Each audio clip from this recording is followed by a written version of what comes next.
Incendio consumió vivienda de 3 pisos en el centro de Guayaquil. Tras el flagelo, decenas de personas resultaron damnificadas.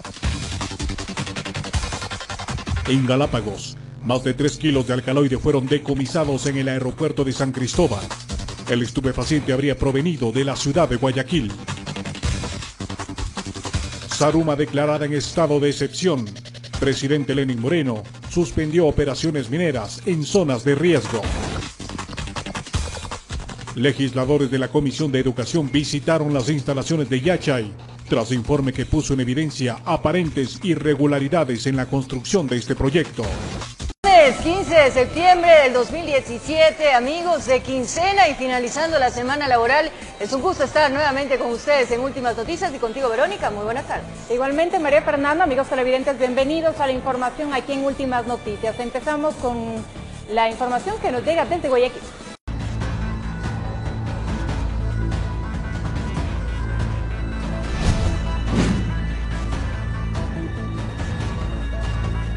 Una mujer recibió 17 machetazos, el más grave en la cabeza. Acusan a su expareja de intento de femicidio, quien después de la agresión intentó quitarse la vida. Una hija de la víctima resultó herida al impedir el ataque a su madre.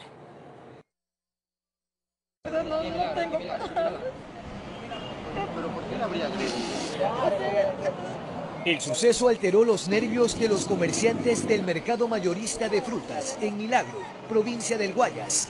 En su local de venta de pollos, Julia B. fue atacada a mansalva. Que el esposo llegó y la apuñaló algunas veces.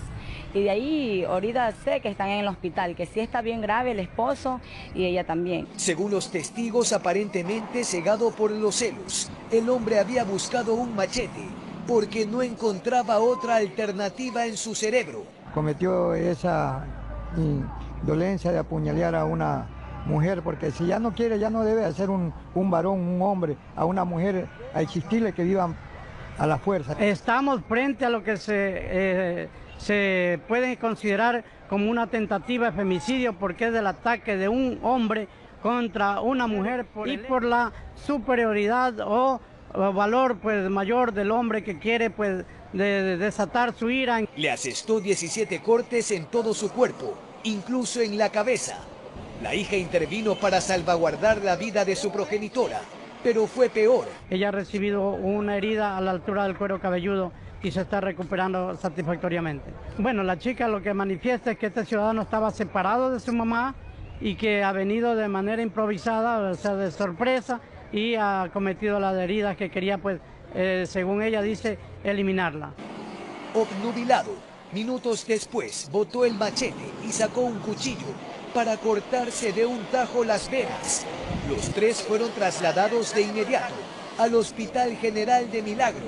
Alrededor de 17 heridas fueron contadas y suturadas, con una herida bastante importante a nivel del hueso frontal que fracturó el hueso frontal. Esa paciente fue resuturada, se le reparó una lesión de tendón. El agresor y su entenada permanecen asilados en Milagro y la mujer fue derivada al Hospital Luis Bernaza de Guayaquil con pronóstico reservado, informó Jorge Escobar. 12 del día con 5 minutos, un sujeto fue detenido acusado de hacerse pasar como gerente de una empresa y contratar a mujeres sin darles detalles del trabajo a cumplir. Fiscalía allanó una vivienda dentro de las investigaciones. Escoltado por agentes policiales. Así llegó este individuo hasta la fiscalía para empezar con las investigaciones. Se trata de un sujeto el cual aparentemente se hacía pasar por gerente de una empresa para contratar de forma falsa a señoritas que necesitaban el trabajo. Sí, entregué documentación, entregué mi cédula, entregué mi currículum, donde están todos mis datos, mis direcciones, prácticamente todas mis cosas, toda mi información personal. ¿Les pedía fotos igual que ellas? Él nos iba a tomar una foto. Estuvo revisando mi Facebook y que como yo tengo fotos profesionales, entonces ahí él creo que las ha descargado y las metió en su galería de teléfono. Una de las afectadas presentó la denuncia y se realizaron las investigaciones necesarias. Tenía 50 y 50% de duda, pero la desconfianza surgió fue por la forma en donde nos entrevistaba, donde el sueldo, los horarios. Según dice una de las entrevistadas, el sujeto las citaba en el patio de comidas de los centros comerciales.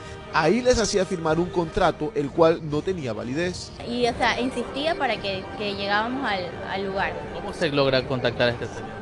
Él hizo una publicidad en Facebook donde ahí se puede poner trabajos. Esto derivó a que se allanara un domicilio por parte de las autoridades, encontrando más evidencia. Este ciudadano les pedía documentación, carpetas con su respectivo currículum.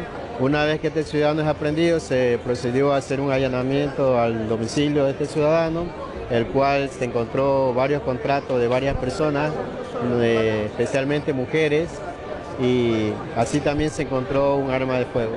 Informó Julio César Sao.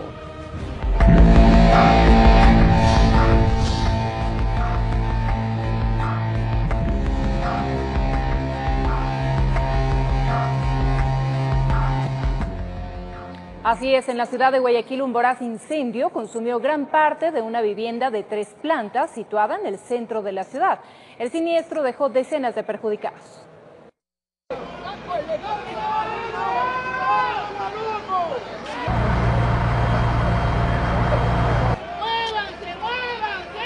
La gente corría desesperadamente de un lugar a otro. Querían agua. Y es que las llamas amenazaban con propagarse a otras casas. Testigos indicaban que el fuego se originó en la última planta de la vivienda de construcción mixta y que afortunadamente los inquilinos lograron salir a tiempo. Al frente comenzaron a gritar de la casa de al frente, nos dimos cuenta y salimos todos. Oímos gritos de los vecinos que gritaban que incendio, incendio, y lo que hicimos es coger a los bebés y bajar corriendo. Es que como fue arriba, todas las personas pudieron bajar, evacuar el edificio. Realmente cuando se llegó esto estaba completamente en llamas, salía fuego por el piso superior, por las ventanas, y hemos procedido a tratar de mitigar el incendio. El siniestro se produjo en horas de la madrugada, en la calle Lorenzo de Garaycoa, entre Manuel Galesio y Alejo Lascano, en el centro de Guayaquil. Se ha consumido los 2 pisos, los 3 pisos, digamos, porque es como una terraza en la parte superior. Tratamos en lo posible de meter un grupo para tratar de que busquen, de ser posible, a alguien, pero está muy inestable, la estructura es de madera, el techo ha cedido en la parte de los pisos arriba y eso vuelve el área muy peligrosa para los bomberos. Una bodega de tanques de gas de uso doméstico, ubicada junto al lugar de la emergencia, empeoraba aún más la situación. Eso era lo que nos estaba preocupando, que ahí no nos salvábamos nadie. 400 a 600 tanques, ahí, eso era, nos salvamos. El inmueble siniestrado era habitado por al menos 6 familias, cuyos integrantes resultaron ilesos. Gracias a Dios que para mí al menos fue una desgracia con felicidad. Para sofocar las llamas, el cuerpo de bomberos utilizó más de 30 unidades y alrededor de 150 elementos, entre voluntarios y rentados. Informó Jorge Salazar. Y la policía antinarcóticos decomisó más de 3,5 kilos de droga en las Islas Galápagos. La droga se realizó en las instalaciones del aeropuerto de San Cristóbal. El olfato canino revisó las maletas y encomiendas que llegaron en un vuelo procedente de la ciudad de Guayaquil, que le dio la alerta que había sustancia prohibida en el lugar. Da alerta como positivo que una de estas cajas o encomiendas se encontraban contaminadas con una sustancia con olor a estupefaciente. La encomienda tenía remitente. Esperaron que llegue el implicado a retirar los paquetes. La espera dio resultados. 2 personas fueron aprehendidas. Una de ellas intentó sacar la mercadería prohibida. Y en ese momento actuaron los policías. Aparentemente alimentos en esta caja, pero al revisar minuciosamente se dan cuenta que existen envolturas. A la marihuana y cocaína las envasaron en botellas plásticas y cartones de jugo. A pesar que estaban sellados, el olfato canino acabó con el ilícito negocio. El peso de la sustancia vegetal alcanzó los 2 kilos 680 gramos, mientras que el polvo blanco 1 kilo 49 gramos. que van a la ingesta de nuestros jóvenes, de nuestros niños, de nuestras niñas. Nosotros, como institución uniformada, estamos en combate frontal contra el tráfico de consumo interno aquí en las Islas Galápagos. Presumen que todo estaba destinado para consumo interno, es decir, microtráfico. De ahí la preocupación. San Cristóbal tiene 7.000 habitantes y las dosis que pretendían sacar al mercado alcanzaban las 15.000, informó Iván Casamen. 12 horas con 12 minutos y la Policía Nacional realizó un operativo rutinario en la terminal de Quitumbe para identificar zonas de potencial peligro de venta de sustancias estupefacientes. Acompañados de los canes entrenados, los policías brindan seguridad a los viajeros. Con canes adiestrados, los miembros de la Policía Nacional realizaron un recorrido por el terminal terrestre de Quitumbe. Con el fin de determinar y establecer lugares donde pueden expender sustancias sujetas a fiscalización.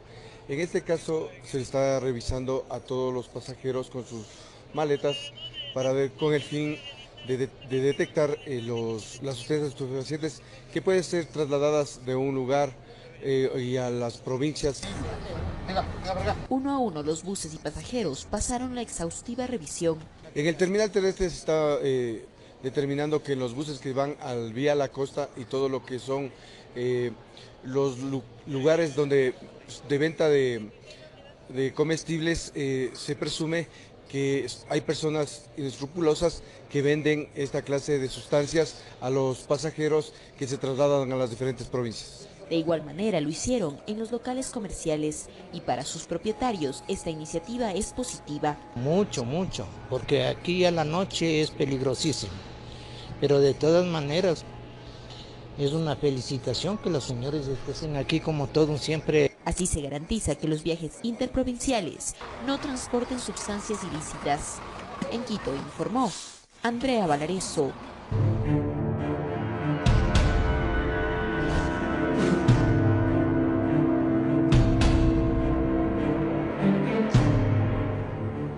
Detienen a una mujer acusada de escopolaminar a 2 ciudadanos dentro de la casa de uno de ellos en la ciudad de Guayaquil. Videos de vigilancia ayudaron en la investigación que terminó con la aprehensión de la joven, quien se habría hecho pasar como amiga de una de las víctimas para robar dentro del domicilio. Aún con los efectos de la droga que le suministraron, estaba dentro de un destacamento policial y sentado conversamos con este joven, quien se arrepiente de haber metido a su casa a una supuesta amiga y a un acompañante, que después de unos vasos de licor lo escopolaminaron junto a un amigo y le robaron dentro de su vivienda. No me acuerdo nada, llega mi mamá a las 5 o 6 de la mañana y me ve así sin nada, llegan los cajones abiertos, todo. Y ahí ya se llevaron todos los celulares, 5 celulares, 3 relojes, 3 perfumes, mi lacto. Hasta las entradas de Barcelona se me llevaron 2 palcos. Ese caso ocurrió en Villa España, en el norte de Guayaquil, pero 24 horas después, en un allanamiento realizado en la cooperativa Juan Montalvo, le colocaron las esposas a esta ciudadana. La identificaron por los videos en que se la ve ingresar y también salir de un automóvil y asimismo conversar con los ahora denunciantes. Yo la había conocido a esa chica en una discoteca. Viene y me escribe y me dice que sí, que tal, que era para ir a un karaoke, ir a tomar una cerveza y solo nos tomamos una jarra, nada más. Quedamos en ir a la casa, yo me tomé 2 vasos y ahí ya no me acuerdo más. Tanto él y su amigo creen que tuvieron suerte al no morir por una sobredosis de aquella sustancia peligrosa. Por suerte ellos están aparentemente bien. Se ve que es planificado, muy bien planificado, no con una persona, sino con varias personas. Pero ahora solo esperan que no salga de la cárcel. De su parte, la Policía Nacional pide que si hay más víctimas, se acerquen a denunciar a esta ciudadana inmediatamente. Otro factor fundamental es no ubicar o no invitarle a estas personas desconocidas a sus domicilios, porque con eso estamos creando las condiciones necesarias para que las personas puedan observar dentro del domicilio las cosas importantes o las cosas de valor. Y ahora él asegura que ya no se arriesgará a entablar relaciones con personas extrañas, que luego buscan el momento preciso para delinquir, dejándolos escopolaminados y desnudos, como les pasó a esos jóvenes, informó Charlie Pisa. 2 lanchas del Grupo de Intervención y Rescate patrullan permanentemente los ríos Daule y Babahoyo para contrarrestar los constantes robos en las urbanizaciones de La Puntilla y de la vía San Borondón. El comportamiento de la marea define los horarios de los 2 turnos que 5 tripulantes del GIR efectúan cada 24 horas en las aguas del Babahoyo. Nosotros aprovechamos la marea alta para de esta manera poder acercarnos lo más posible a las urbanizaciones, tomar contacto con los guardias, verificar novedades, si se encuentran bien, si existe alguna novedad dentro de la urbanización. Desde que los asaltos se desataron por estos lados de la Puntilla, en vía San Borondón, pocas son las casas que no han cruzado verjas, cercos eléctricos o al menos alambres de púas. Pedimos la colaboración de personal de servicio urbano, los oficiales que se encuentran patrullando lo que es San Borondón, todo ese sector. Ellos nos colaboran y pueden visualizar desde el agua cuál es la problemática de las urbanizaciones. De enero a agosto se han cometido 36 asaltos y fue entonces cuando el municipio de San Borondón decidió interceder. Para que en San Borondón la gente esté tranquila, no solamente que se perciba, sino que sientan que hay seguridad.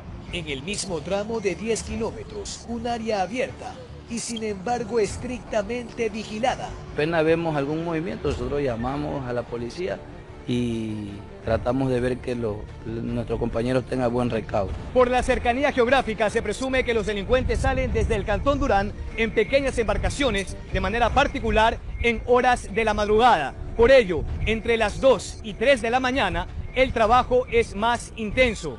A estas tareas de control también se han sumado 2 lanchas de la Armada Nacional. Realizaron la entrega formalmente a la capitanía por parte del alcalde Yunes en Mocolí, en el lado este de la isla, en el sector del río Babahoyo. El objetivo es aunar esfuerzos, por ejemplo, para garantizar la operatividad de las 2 lanchas de la Armada. ¿Esto va a ser permanente con el combustible y mantenimiento? Ese es el compromiso que tenemos con la Policía Nacional, con el Grupo de Intervención y Rescate y con la Armada. Buscan así blindar todas las opciones barajadas por la delincuencia común, que desde el acecho embiste en cuestión de segundos. Con cámara de José Astiazo, informó Jorge Escobar. 12 del día con 19 minutos, amigos, es momento de nuestra primera pausa aquí en Últimas Noticias, pero mucha atención al regresar. Persona cercana a Ricardo Rivera entrega información a Fiscalía dentro del caso Odebrecht. Además, el gobierno decretó estado de excepción en Zaruma debido a la minería. Regresamos con esta y otras noticias.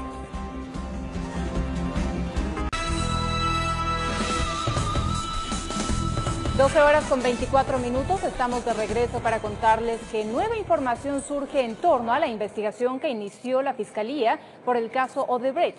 Esta vez una persona cercana a Ricardo Rivera, tío del vicepresidente Jorge Glass, dice que ellos sí habrían mantenido contacto, lo hizo en su declaración libre y voluntaria. Se identificó como el hombre de confianza de Ricardo Rivera al interior de Televisión Satelital. Así consta en su declaración efectuada libre y voluntaria en la Fiscalía. Información que fue incluida en el expediente que se abrió por el supuesto delito de asociación ilícita relacionada al caso Odebrecht. Él entregó al fiscal un dispositivo USB donde se demostraría la relación de Rivera, actualmente detenido, que tenía con su sobrino Jorge Glass, vicepresidente de la República. Argumentó que al haberse ganado la confianza de Rivera, les llegó a manejar los teléfonos, cuentas de correos y contraseñas, y que 2 semanas después del allanamiento al canal que opera en Guayaquil, le pidió que borre ciertas cuentas de correos, telefónicas y contraseñas. También en su relato sostiene que en el allanamiento se llevaron un celular, que días antes por pedido de Rivera sacó un respaldo de la información, donde había contactos de usuarios chinos. En la Asamblea Nacional desde la oposición se generan las primeras reacciones. Que el Ecuador entero ve con asombro que lo que blindaron en la Asamblea Nacional, el no permitir un juicio político a través de las pruebas que presentamos, hoy el ámbito penal, la Fiscalía General del Estado, empieza a mostrarnos el verdadero rostro de la corrupción. Señaló que un año antes de estos hechos, Rivera le hizo instalar en sus teléfonos el servicio encriptado de mensajería Telegram, con una configuración para que los textos sean borrados en 30 segundos, y que en uno de los celulares se puso como contacto XX1 y en el otro XX2. El XX1 se identificó al ingeniero Jorge Glass, vicepresidente actual, y el XX2 era Rivera. Añadió ante el fiscal Wilson Toainga que por cuestiones de seguridad ambos se identificaban por códigos. Por ejemplo, Luis Calle era LC, Jorge Quispe, JQ, Jorge Glass, JG, iniciales que aparecieron en julio pasado, cuando se revelaron las relaciones de ejecutivos de Odebrecht. En la bancada de Alianza País también reaccionaron ante esta declaración. La Fiscalía tiene que hacer las declaraciones y la investigación como hemos pedido. La Asamblea ha hecho lo que tiene que hacer, ha pedido que sea la justicia la que juzgue este caso. En días pasados, la defensa de Glass prefirió no referirse a los supuestos correos. Desde el año 2007, el señor Rivera no es funcionario público, el vicepresidente se desligó totalmente. Informó Héctor Romero. Las revelaciones de un exfuncionario cercano a Ricardo Rivera entregadas a la Fiscalía General del Estado involucraría también al hermano del vicepresidente de la República, quien ha emitido un comunicado de prensa desmintiendo las aseveraciones del funcionario de televisión satelital. En la declaración entregada por un hombre de confianza de Ricardo Rivera a la Fiscalía, detalla además que entre las personas cercanas a Rivera estaba el hermano del vicepresidente. Heriberto Glass es mencionado en esta declaración que ya está en manos de las autoridades. En su versión, este hombre de confianza de Rivera asegura: también le llevaba al ingeniero Rivera a la oficina del abogado Heriberto Glass en 10 de agosto y Malecón, y en ocasiones que el abogado Heriberto Glass, hermano del vicepresidente de la República, iba también al canal. Creo que el abogado Heriberto era el que llevaba los juicios de alimentos al ingeniero Rivera. A Heriberto Glass se lo ha acusado por supuestamente adquirir bienes en Estados Unidos, pero mediante una carta enviada a los medios de comunicación, el hermano del vicepresidente rechaza las acusaciones y dice: es preciso aclarar que Heriberto Antonio Glass Espinel invirtió en la compra de un solo bien inmueble en el exterior, la que realizó en el año 2010 a nombre de la compañía Glass USA Corp, constituida para este único propósito. Esta transacción tuvo un valor de $52,000, tal como consta en los registros públicos de Miami, Florida. Asimismo, niega rotundamente tener o haber mantenido relación societaria con la compañía Cedor S.A. En el comunicado, el hermano del vicepresidente asegura que es un empresario y abogado en libre ejercicio desde hace más de 20 años y que adquirió todos sus bienes como resultado del desempeño de su profesión. Por último, el hermano del vicepresidente deja constancia que iniciará las acciones legales que correspondan por las falsas acusaciones que realizan en su contra. Informó Javier Gallo. La Comisión de Justicia de la Asamblea Nacional se dispone a analizar pedidos de amnistía, en su mayoría formulados por la Confederación de Nacionalidades Indígenas del Ecuador.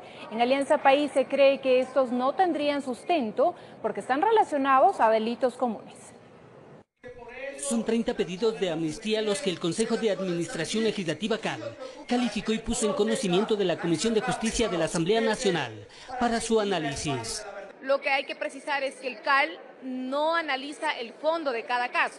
Lo que hace es un análisis de los requisitos de forma y luego derivar a la Comisión de Justicia y Estructura del Estado, tal como establece el artículo 96 de la Ley Orgánica de la Función Legislativa.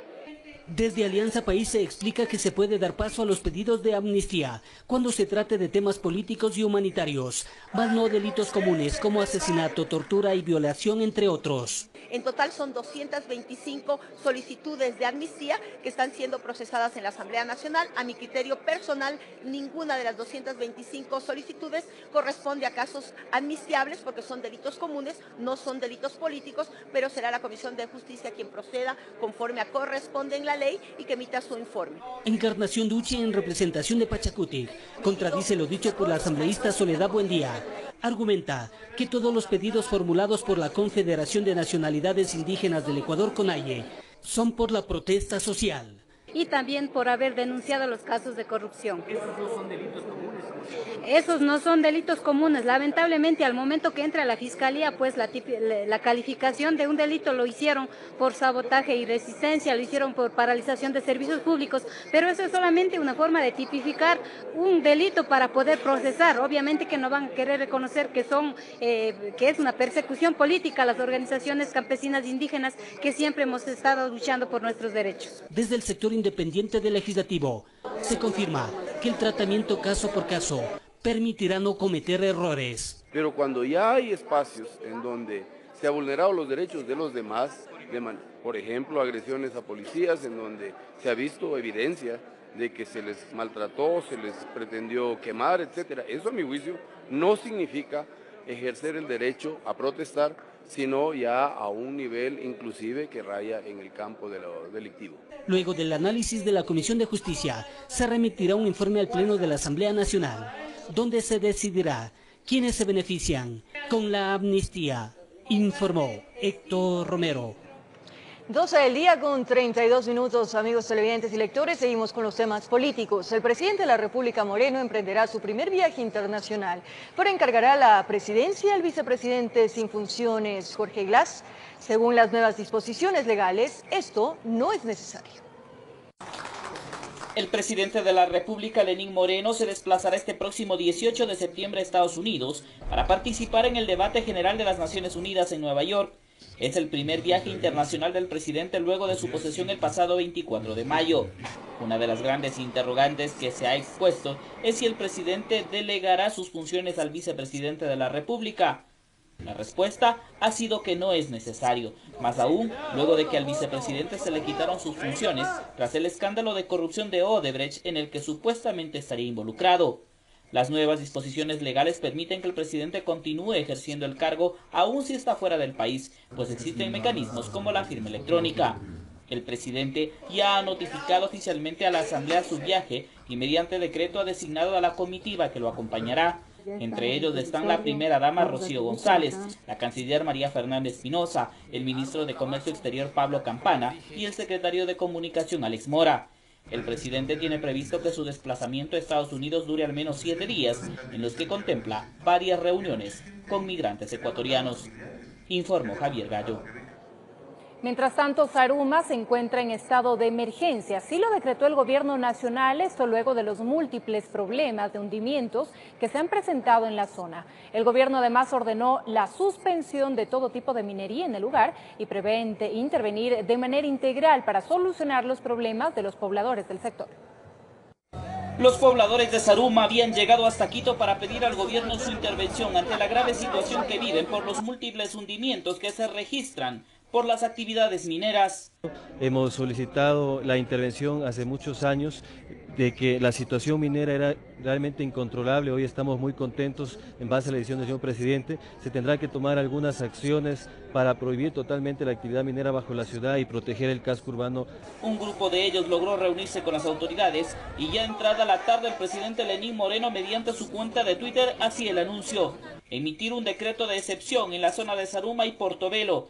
Entre las acciones inmediatas está la suspensión de todo tipo de minería, y así lo ratificaban los ministros de Estado. Inicialmente el estado de excepción va a tener 60 días y haremos una evaluación, hasta 60 días, y haremos una evaluación de cómo se van desarrollando las actividades. De manera temporal vamos a suspender todas las actividades mineras legales. ¿Por qué tomamos esta decisión? Porque pese a que son operaciones mineras legales, es decir, que tienen sus concesiones, pero se ha identificado que desde esa zona precisamente ingresan internamente por las galerías a realizar trabajos en la zona de exclusión. Que el gobierno emprenderá un plan integral para buscar salidas a este problema. Y en el marco de un estado de excepción, las Fuerzas Armadas tienen posibilidades legales de cierto tipo de acciones que van a aumentar, profundizar y mejorar el control que estamos realizando.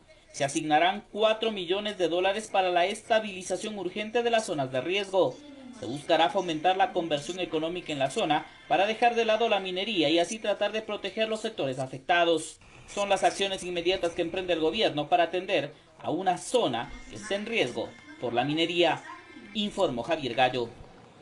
La nueva obra que abastecerá de líquido vital a Esmeraldas tiene un avance del 65%. Según el secretario del Agua, Humberto Cholango, en el 2018 se inauguraría este sistema que abastecerá de agua a la provincia.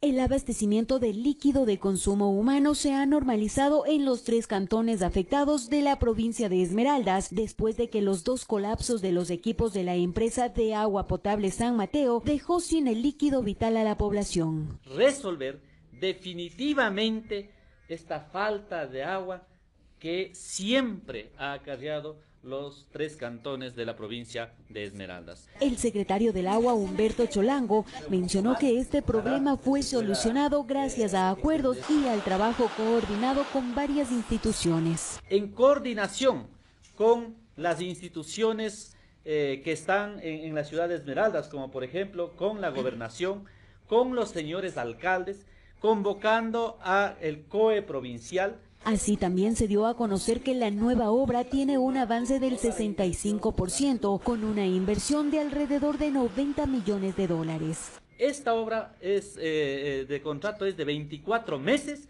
y de ejecución en estos momentos va 15 meses y medio. El objetivo sería generar un mecanismo de redistribución para la sostenibilidad y corresponsabilidad en el uso del recurso hídrico. Al momento actual la demanda es de más o menos 1.400 litros por segundo, ¿sí? Con el nuevo sistema vamos a llegar a 2.400 litros por segundo. Por lo tanto, en lo inmediato va a rebasar ampliamente la demanda. Los municipios de Atacames, Río Verde y Esmeraldas deberán conformar una mancomunidad para realizar el traspaso de competencias de agua potable y saneamiento. Sirve para definir la hoja de ruta que vamos a hacer tanto desde la Secretaría Nacional del Agua, conjuntamente con la empresa EAPA San Mateo, que está en liquidación final, conjuntamente con los municipios. A decir del secretario de Agua, el nuevo sistema abastecerá de líquido vital a Esmeraldas hasta el 2040, informó Patricia Aldaz. Y en otras noticias les contamos que la Comisión de Educación recorre las instalaciones de Yachay, esto luego del informe entregado al presidente Lenín Moreno, en el que se registran múltiples irregularidades en la construcción de la llamada Ciudad del Conocimiento. En la provincia de Imbabura se encuentra nuestro compañero Javier Gallo con más detalles. Javier, buenas tardes, adelante. Gracias, compañeras en Estudio Central, amigos televidentes, muy buenas tardes. Con muy poco éxito se desarrolló la sesión de la Comisión de Educación que llegó hasta aquí, hasta Yachay, para verificar la situación que vive esta llamada Ciudad del Conocimiento después del informe emitido por el gobierno que califica con varias dificultades a la construcción de este proyecto educativo. A la cita tan solo llegaron 6 legisladores y tampoco llegó a la reunión el gerente de Yachay EP, lo que molestó al presidente de la Comisión de Educación, Augusto Espinosa. Este es nuestro informe que les hemos preparado de lo que ha sucedido durante esta mañana aquí en Yachay. La Comisión de Educación se trasladó a Yachay para verificar la situación de la llamada Ciudad del Conocimiento, pero la comisión tuvo dificultades, primero en su integración, pues apenas 6 legisladores llegaron a la cita y apenas lograron tener quórum. A esto se sumó que el gerente de Yachay EP no pudo asistir a la sesión convocada. Esto molestó al presidente de la comisión, Augusto Espinosa. No puede ser que por segunda ocasión consecutiva el gerente de Yachay EP no asista a una convocatoria de la Asamblea Nacional y de esa manera se impida que nosotros tengamos acceso a información de la fuente, información primaria. Es que en el informe entregado al presidente de la República se develaba la situación compleja que vivía la Ciudad del Conocimiento. Esta es la única ciudad planificada que comenzó primero construyendo los edificios y después las vías y después la infraestructura. Yo pensé encontrarme con una universidad llena de laboratorios y veo que se ha prestado bastante más atención al tema de la construcción de edificios, pero aún ahí ha habido deficiencias. Espinosa, del ala correísta de Alianza País, criticó el informe entregado al presidente el pasado martes. Él dice que la universidad funciona al 80% y que la situación no es tan crítica. Prácticamente el 80% de la obra en Yachay está operando, está funcionando adecuadamente. Hay necesidades en Yachaytec y demás que se pueden atender. Que el informe entregado al presidente tiene direccionamientos políticos en miras a dañar la imagen del anterior gobierno. Nosotros no creemos que debemos hacer un análisis ligero de lo que pasa en proyectos emblemáticos como Yachay. Denuncia además que habría intentos para finiquitar unilateralmente los contratos con las empresas constructoras de los edificios en Yachay. Eso definitivamente dilataría muchísimo la ejecución de la obra porque se interpondrían acciones legales y demás y se paralizaría en la práctica por 1 año y medio, 2 años más la solución del problema de estos edificios. Espinosa dice no dudar del informe, pero cree que hay claras señales que buscan dañar al anterior gobierno y a este proyecto. Desde Yachay, con imágenes de Omar Flores, informó Javier Gallo. El presidente de la Comisión de Educación, Augusto Espinosa, ha dicho que van a insistir para que el gerente de Yachay EP asista a la comisión a entregar detalles de ese informe que se hizo público el pasado día martes, en el que se registraron varias irregularidades en las construcciones de esta ciudad del conocimiento. Con esta información nosotros regresamos al estudio central. Ustedes tienen más noticias. Adelante. Muy buenas tardes. Buenas tardes, Javier. Muchas gracias por tu informe. Ahora con 12 del día con 48 minutos, amigos, y cuando es viernes 15 de septiembre del 2017, es importante revisar la portada de nuestro diario de la tarde ya en circulación en las calles de Quito. Últimas noticias finalizando esta semana laboral. Bola de fuego en el tren esta mañana. Testigos relatan cómo el fuego corrió dentro de un tren de Londres, en el que hoy se produjo una explosión. La policía investiga el caso como un ataque terrorista. Hubo 22 heridos. Murió el lobo marino que le tenían atado en una casa. Es lamentable lo que se registró en Daule. Además, recorte de personal estatal será a fin de mes. Y tendremos nuestro suplemento de los días viernes, porque es viernes, el cuerpo lo sabe. ¿Y qué vamos a realizar este fin de semana? Algunas recomendaciones en nuestro suplemento Ocio y Fiesta. Está con nosotros Carlos Mora, porque nos tiene los detalles de lo que está sucediendo con la selección ecuatoriana de fútbol. A través de las redes sociales, Felipe Caicedo, Felipao, se ha pronunciado sobre esta decisión de la Federación Ecuatoriana sobre la situación de Quinteros y ha dicho que renuncia a la tricolor. ¿Cómo estás, Carlos?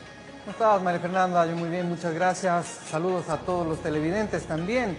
Sí, se desató toda una guerra a través de Twitter a partir de esta declaración a la que tú haces referencia de Felipe Caicedo, quien dice que no va más ya en la selección, y la Federación Ecuatoriana de Fútbol respondió también a través de Twitter diciéndole que valoraba ese gesto de Felipe Caicedo para dar paso a una nueva generación en la selección ecuatoriana de fútbol. Eso también fue contrarreplicado por Felipe Caicedo, diciendo que también debería haber paso a una nueva dirigencia en la Federación Ecuatoriana. Así que las cosas en la selección no están tan calmadas. ¿Y qué pasará con los dos partidos que faltan, Carlos? Nos vamos a quedar sin jugadores. En las redes sociales a través de las cuentas tanto de Twitter y Facebook por parte de los ciudadanos ecuatorianos, es este lobo marino que tenían atado en una casa. Carlos, lamentablemente tenemos que informar a la ciudadanía, a nuestros amigos televidentes y lectores que falleció.